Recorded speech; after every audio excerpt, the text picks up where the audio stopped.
గర్జించే సింహం ఇక్కడ దేని గుర్తో తెలుసా? శ్రమలతో నిండిన జీవితానికి గుర్తు.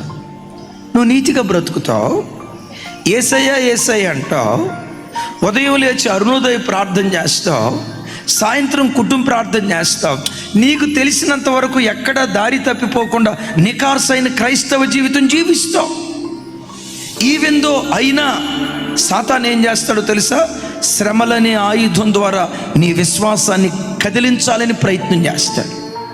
అనారోగ్యం అనే ఆయుధం ద్వారా, ఆర్థిక ఇబ్బందులనే ఆయుధం ద్వారా, అప్పులనే ఆయుధం ద్వారా, అసమాధానం అనే ఆయుధం ద్వారా రకరకాల శ్రమలనే ఆయుధాలు నీ మీద సంధించి విశ్వాసంలో నుంచి నిన్ను తొలగించాలి. ఇది గర్జించే సింహం చేసే పని. నీవు అనుకుంటావు, నేను ఇంత భక్తిగా బ్రతికే కదా, నేను ఇంత ప్రార్థన చేస్తున్నాగా, నాకే ఎందుకు ఈ శ్రమలో, నాకే ఎందుకు ఈ కష్టాలు?